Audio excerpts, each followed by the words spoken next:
হ্যাঁ আমি জানি ওকে আমি অনেক প্রশ্রয় দিয়েছি, অনেক। ওর অনেক অন্যায় আবদার আমি মেনে নিয়েছি।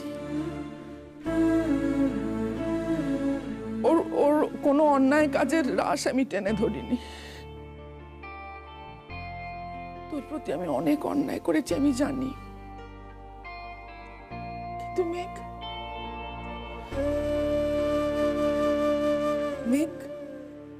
তার মানে কি এই যে ও একটা অপরাধী হয়ে উঠবে?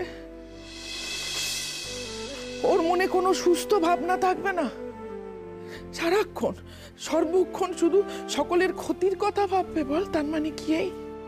আচ্ছা মেঘ, আমি তো ময়ূরীকে কখনো বলিনি যে গিয়ে তুই মানুষ খুন কর, কখনো বলিনি যে অন্যের ঘরে গিয়ে তুই আগুন লাগিয়ে দে, বলিনি তো। আমাদের ছোট্ট সংসারে ও যখন যা চেয়েছে আমি দিয়েছি, যেটা সব থেকে ভালো সেটা তোর থেকে কেড়ে নিয়ে দিয়েছি। আমি ভুল করেছি মেঘ। যখন প্রতি পদে ও তোকে ছোট করে কথা বলেছে আমি সেটার প্রতিবাদ করিনি, আমি সেটা মেনে নিয়েছি। আমি কি করতে পারতাম বল, কি করতে পারতাম আমি?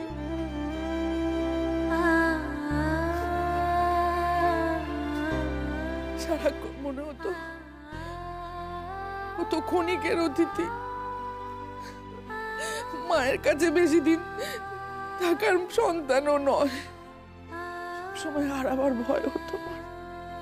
ও আমার প্রথম সন্তান, ওকে স্নেহ করতে গিয়ে আমি এত বড় সর্বনাশ করে ফেলেছি। তোমার মরণ হয় না কেন ঠাকুর? মা তুমি এসব কেন বলছো? চুপ করো না। দেখো মা, তোমাকে কিন্তু শক্ত হতে হবে, শক্ত হয়ে থাকতে হবে। তুমি যদি এভাবে দুর্বল হয়ে পড়ো মন থেকে তাহলে কি করে হবে? তোমাকে শক্ত হয়ে সবটা সামলাতে হবে কিন্তু মা। আর দেখো, যতই যা হোক দিদিভাইকে জীবনে এগিয়ে যাওয়ার রাস্তাটা আমাদেরই তৈরি করে দিতে হবে মা। কি করে করব বলতো? আমি তো ভেবে পাই না কি করে করব, আমার মাথা কাজ করে না। ওকে এতবার বোঝালাম, এত করে বোঝালাম, তাও নিজের স্বভাবটাও বদলালো না। জানো তো মা, আমার মাঝে মাঝে কি মনে হয় আমি যদি এই শহর ছেড়ে, নীলদের থেকে অনেক দূরে সবকিছু ছেড়ে চলে যেতে পারতাম, তাহলে বোধহয় আমরা এই সব কিছুর থেকে বেঁচে যেতাম। আচ্ছা মেঘ, একটা কথা বলবি আমাকে? বলো। আচ্ছা মেঘ, যে ভিডিওটা নিয়ে এত কাণ্ড শুনছি, সেটাতে যা আছে সেটা কি সত্যি? মানে নীল কি সত্যি? আমি জানি না মা, আমি যেটা দেখেছি সেটাই নীল ছিল, এইটুকু আমি জানি না। তাহলে কি নীল ময়ূরীর সাথে সত্যি? আমি জানি না মা, আমি সত্যি জানি না, আমি জানতেও চাই না, প্লিজ। তোর বাবা এখন কি করছে কে জানে। মানুষটাকে দেখলে না বড্ড মায়া হয়। ময়ূরীকেও তোর বাবা বড্ড ভালোবাসে।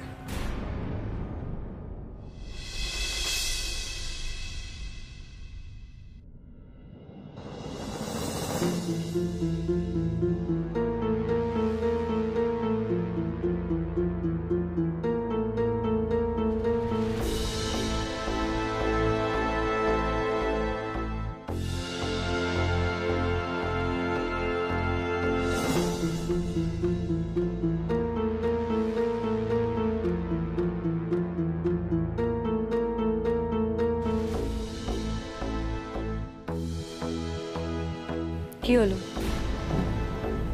এরকম চুপচাপ দাঁড়িয়ে আছো কেন? আজ কিছু বলবে না? আমার মনে হয় আমি অনেক কথা বলে দিয়েছি, বলেই গেছি।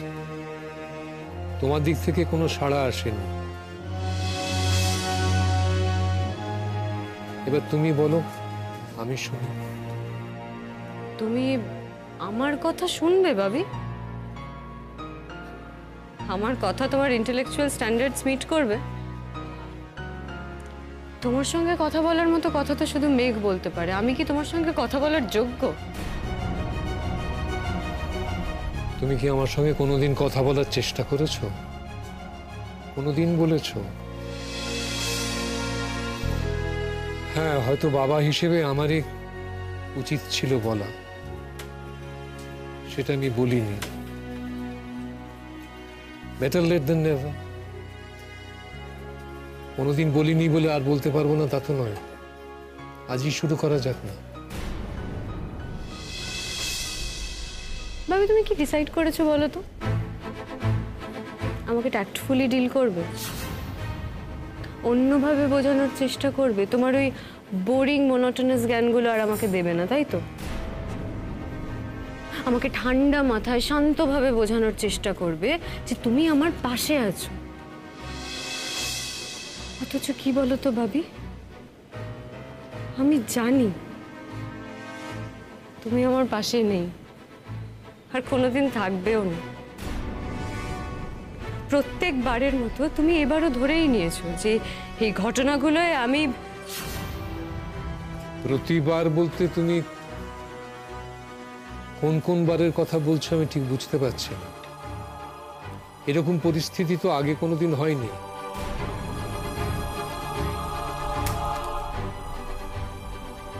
তুমি কি শুনতে চাও বলো তো ভাবি?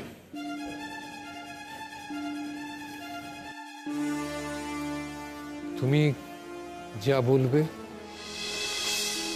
তুমি যদি সত্যিটা জানাতে চাও তাহলে জানাও। আমি একটা কথা বলি ভাবি, তোমার এই সাইকোলজিক্যাল গেমটা আমার সঙ্গে খেলো না, লাভ নেই। তোমার এই রাবীন্দ্রিকভাবে কথা বলা, শান্তভাবে আমাকে বোঝানোর চেষ্টা করা যে তুমি আমার পাশে আছো, এসব এসব আমার আর ভালো লাগে না ভাবি। আমার মনের মধ্যে অন্য কোনো ফিলিংস আসছে না ভাবি। তুমি তো আমাকে কমফোর্টেবল করার চেষ্টা করছো, তাই তো? Let me tell you something ভাবি, আমি তোমার সঙ্গে কোনো দিন কমফোর্টেবল হইনি ভাবি, আর কোনোদিন হবও না। হবে না কেন? কারণটা তো সহজ ভাবি। তোমার আশেপাশে 10 দিকে তাকালে কেবল মেঘ আর মেঘ, শুধু ওকেই দেখতে পাই। তোমার দিকে তাকালেও ওকে দেখতে পাই, তোমার আমার মাঝখানে ওকে দেখতে পাই। তা ও আমার সামনে থাকলে আমি আমি কি করে সহজ হব বলো তো? আমি তো চেষ্টা করেও সহজ হতে পারবো না, আমি কোনো দিন পারবো না। তোমার কেন এটা মনে হচ্ছে যে আমার 10 দিক জুড়ে শুধু মেঘই রয়েছে তোমাকে আড়াল করে? তুমি তো আমাকে সেটা বিশ্বাস করিয়েছো ভাবি। যাক গে, এসব কথা থাক, আমি বলতে চাই না। এসব কথা বলে কোনো লাভ নেই। তুমি এটাই জানতে চাও তো আমি আজ যেটা করেছি সেটা কেন করেছি?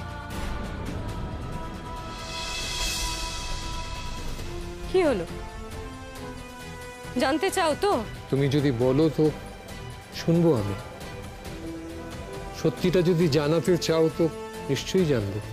আমি শাস্তি দিতে চেয়েছিলাম মেঘ আর নীলকে। আচ্ছা ভাবি, তোমার কি মনে হয় না আমার সঙ্গে অন্যায় হয়েছে? আর সেই অন্যায়টা করেছো তুমি, করেছে মেঘ, করেছে নীল। হ্যাঁ, ওপর থেকে দেখলে তো মনে হবেই যে আমি অন্যায় করেছি। তোমার সঙ্গে যার বিয়ে হওয়ার কথা ছিল তার সঙ্গে বিয়ে না দিয়ে মেঘের সঙ্গে আমি তার বিয়ে দিয়েছি। অন্যায় তো করেছি। কেন করেছিলে বাবা? এত বড় একটা অন্যায় তুমি কেন শরীক হলে? আমার মনে অন্য ভাবনা ছিল ময়ূরী।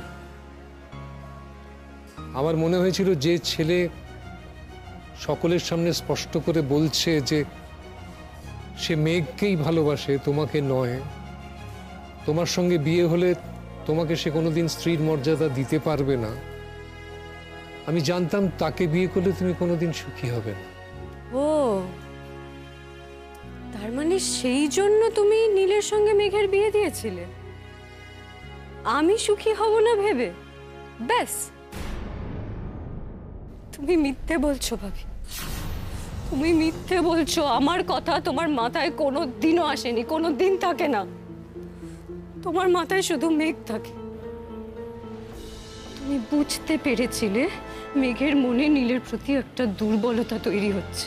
তুমি বুঝতে পেরেছিলে মেঘ নীলকে চাইছে। তুমি বুঝতে পেরেছিলে নীল মেঘকে চাইছে। তুমি যা করেছিলে সবটা মেঘের কথা ভেবে করেছিলে, আমার কথা ভেবে না। আমার কথা তুমি ভাবো না, তুমি মেঘের কথা ভেবে সেদিন তোমার যা করার তুমি করেছো। বেশ, সেটাই যদি হয় তাহলে আর তো কিছু করার নেই ময়ূরী। আমি তোমার কাছে মাপ চাইছি তার জন্য। হ্যাঁ, আমি মাপ চাইছি। হ্যাঁ, হয়তো তুমি ঠিকই বলেছ। সেদিন আমি তোমার থেকে মেঘের কথাই বোধহয় সারাদিন ধরে ভেবেছিলাম, ভুল করেছিলাম। কিন্তু একটা কথা বলো, আমার করা একটা ভুল তোমাকে কেন এখনো অন্যায়ের পথে ছুটিয়ে নিয়ে বেড়াচ্ছে? তুমি স্বাভাবিক সুস্থ জীবনে ফিরে এসো। তোমার সামনে কি আছে, কে আছে, কোন বাঁক রয়েছে তুমি তো জানো না। তুমি তো দেখতেই চাইছো না, দেখতে পাচ্ছ না। চেষ্টা করব ভাবি, সব চেষ্টা করব, কিন্তু তার আগে আমার ওপর হওয়া অন্যায়ের প্রতিশোধ আমাকে নিতে হবে। হ্যাঁ, আজ তো একটা ছোট অংশ ছিল। আমি জানতাম ভাবি এই কেসে নীল বেশি দিন জেলে থাকবে না। তবে হ্যাঁ, ও জেলে যাবেই না এটা আমি বুঝতে পারিনি, ধরতেই পারিনি। কিন্তু ভাবি, আমি একটু হলেও তো সফল হয়েছি বলো। নীলের মান সম্মান একটু হলেও তো খারাপ হয়েছে। সবার সামনে ওর অপমান হয়েছে। ও আবার যখন ইউনিভার্সিটি ফিরবে তখন সবাই ওর দিকে সন্দেহের চোখে দেখবে। ওর মান সম্মান নেমেছে, তাতে মেঘের কষ্ট হচ্ছে। আমি একটু হলেও তো জিতেছি ভাবি। আমি 100 ভাগ হয়তো আমি পারিনি, সত্যি পারিনি, কিন্তু 40 ভাগ তো পেরেছি। আর তুমি বলো না ভাবি, আজ যেটা 40 ভাগ পেরেছি সেটা কাল 60 ভাগ হবে। কিন্তু হবে। আমি আমার প্রতিশোধ নেব ভাবি, একটু একটু করে নেব, ঠিক নেব। আর তারপর না হয় তোমার ওই সামনের জীবন নাকি একটা বললে না, সেদিকে তাকাবো।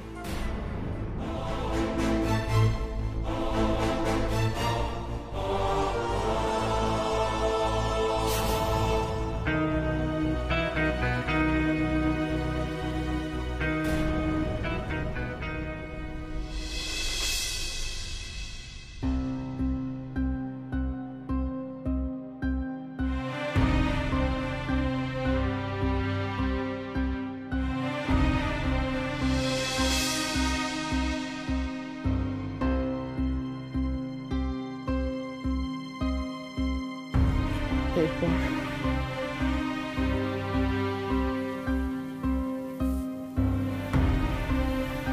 জানি না, কিচ্ছু বুঝতে পারছি না। এর আগে নিজেকে এতটা অসহায় কখনো মনে হয়নি। আমার নিজের মেয়ের সামনে আমি এতটা হেল্পলেস। হ্যাঁ গো, এইভাবে আর কতদিন চলবে? কতদিন ও এই প্রতিহিংসাটা নিজের মনের মধ্যে পুষে রাখবে বলো? কিচ্ছু করার নেই, কোনোভাবে। বলছে ওর কোনো চিকিৎসা করানো যায় না? হ্যাঁ, কত রকম মানসিক চিকিৎসা হয় শুনেছি, সেরকম কিছু করানো যায় না? মানে কাউন্সিলিং করানো যায় না, তাতে তো সুস্থ হয়ে যায়। কিংবা যদি কোনো ওষুধ খাওয়ানো যায়, হয় না বলো? কার চিকিৎসা করাবে? যে চিকিৎসা করাতে যায় তার চিকিৎসা করানো যায়। তবু তো কথা বলতে হবে। এ তো ভাতের মধ্যে ওষুধ মিশিয়ে দেওয়া নয়। কিন্তু কথা বলতেই চাইবে না, কারণ ও তো মনে করে না যে অসুস্থ। তাহলে কি আমাদের কিচ্ছু করার নেই? একেবারেই কি কিচ্ছু করার নেই? চোখের সামনেই ধ্বংসলীলা আমাদেরকে দেখে যেতে হবে? কোনোভাবে কি ওকে আটকাবার কোনো উপায় নেই? থামানোর কোনো পথ নেই গো? হয়তো আছে, কিন্তু এই মুহূর্তে আমার সেটা জানা নেই। অনিন্দ, অনিন্দ আমাদের দুটো মাত্র সন্তান, দুজনের জীবনটাই একেবারে একেবারে ঘেঁটে গেছে, একেবারে তছনছ হয়ে গেছে। ময়ূরীর কি হবে তুমি আমি কেউ জানি না, আমাদের হাতে নেই। কিন্তু অনিন্দ, মেঘকে তুমি একটু বোঝাও। ও নীলকে খুব ভালোবাসে, নীলকে ছাড়াও থাকতে পারছে না, কেন বুঝতে পারছো না? আচ্ছা তুমি বলো কোন স্বামী স্ত্রীর মধ্যে ঝগড়াঝাটি হয় না? মন কষাকষি হয়, মান অভিমান হয়, সেগুলো সব তো মিটে যায়, আবার তারা মিটিয়ে নেয়। তাহলে মেঘকে তুমি বোঝাও যাতে ও সব কিছু মিটিয়ে নেয়। কিন্তু একবার যদি ডিভোর্সটা হয়ে যায় তাহলে কিন্তু মেঘ নীলকে ছেড়ে ভালো থাকবে না, থাকতে পারে না। আমি আর কিছু বোঝাবো না। নীল ওর সঙ্গে যে অন্যায় করেছে, তারপরে বাবা হয়ে আমি তোকে বলতে পারবো না যে তুমি ওকে মাফ করে দাও। তবে হ্যাঁ, ও যদি নিজে থেকে মাফ করে আবার ওর সঙ্গে থাকতে চায়, তাতেও আমি কিছু বলবো না।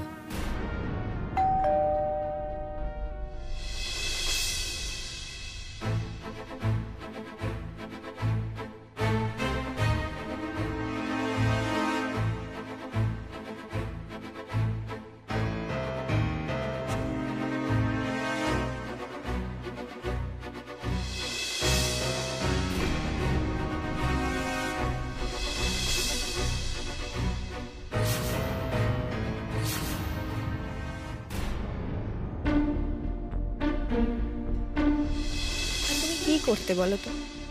তুমি যদি জানতে এরকম কিছু ঘটতে চলেছে, তুমি অসহায়ের মতো অপেক্ষা করা ছাড়া এর থেকে বেশি আর কি করতে বাপি?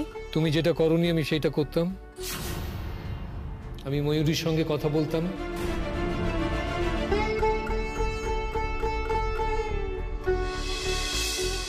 বাপি, বাপি আই এম সরি। আমি বুঝতে পারিনি বাপি, আমি সত্যি বুঝতে পারিনি যে তোমার এতটা কষ্ট হবে। তুমি দিদিভাইকে নিয়ে যখন ফিরলে তখন তোমার মুখটা দেখে আমার ভীষণ কষ্ট হচ্ছিল বাপি। তোমাকে অত হেরে যাওয়া আমার কখনো মনে হয়নি। তোমাকে এতটা ভেঙে পড়তে, এতটা অসহায় হতে আমি কখনো দেখিনি বাপি।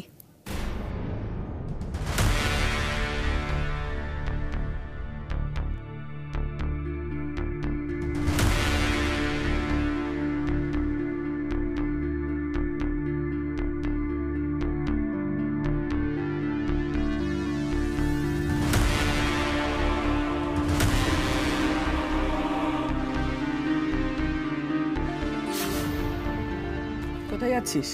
নিজের ঘরে যাচ্ছি। কেন? নিজের ঘরে যেতে পারি না?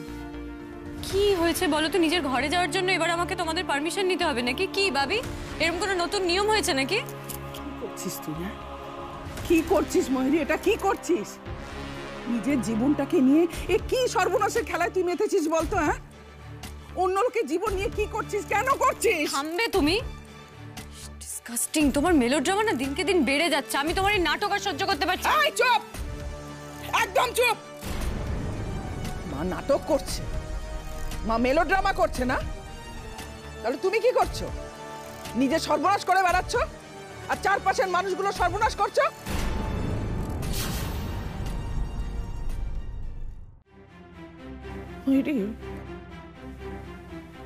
লক্ষ্মী মা আমার, তুই কেন বুঝতে পারছিস না বল? কেন বুঝতে পারছিস না? তুই যেটা করে বেড়াচ্ছিস তাতে আর কার কতটা ক্ষতি হচ্ছে আমি জানি না, কিন্তু সব থেকে বেশি ক্ষতি হচ্ছে তোর, সবচেয়ে বেশি সর্বনাশ হচ্ছে তোর। এটা তুই কেন বুঝতে পারছিস না? সব থেকে বেশি ক্ষতি হচ্ছে তোর। তুই একটা অদ্ভুত জীবনের ভেতরে ঢুকে পড়ছিস। এরপরে দেখবি তোর আশেপাশে আর কেউ থাকবে না, না কোনো বন্ধু বান্ধব, না কোনো আত্মীয় স্বজন। তুই বল মা, এরকম করে জীবন চলে তুই বল? আমার পাশে কি কোনোদিন কেউ ছিল না? ছিল না। আমার নিজের বোন থানায় ছুটে গেছে নিজের দিদিকে ভুল প্রমাণ করতে। সবসময় ভাবতাম গোটা পৃথিবী আমার উল্টো দিকে থাকলেও তুমি, আমার মা সবসময় আমার কাছে থাকবে, আমার পাশে থাকবে। কিন্তু এখন বুঝতে পারছি আমার সেই ধারণাটাও ভুল ছিল মা। তুমি শুধু ওপর ওপর দেখাতে, তুমি প্রিটেন্ড করতে যে তুমি আমার পাশে আছো, আমার সঙ্গে আছো, কিন্তু তোমার আমার প্রতি ভালোবাসাটা এক ফোঁটাও জোর ছিল না, কোনো দিনই ছিল না। ময়ূরী, সকলের সম্পর্কে তুমি এই কথা বলতে পারো, কিন্তু তোমার মা সম্পর্কে নয়। ও, আমি ভুল বলেছি বুঝি? হ্যাঁ ভাবি, মায়ের আমার প্রতি ভালোবাসায় জোর থাকলে মেঘ কি করে পারলো? মেঘ এত সহজে কি করে পারলো মাকে আমার বিরুদ্ধে করে দিতে, আমার থেকে দূরে করে দিতে? ভুল করছিস মা। আমাকে কেউ তোর থেকে দূরে করে দেয়নি। আমি ঠিক আগে যেমনটি ছিলাম তেমনটি আছি মা।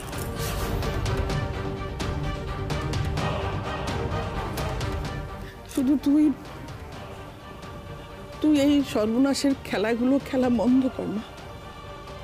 দেখ মেরে, মেঘের ক্ষতি করে, ওকে হিংসে করে, নীলের ক্ষতি করে তুই তো কিচ্ছু করতে পারবি না, বুঝে গেছিস তো? তাতে তোর বিপদ বাড়বে মা।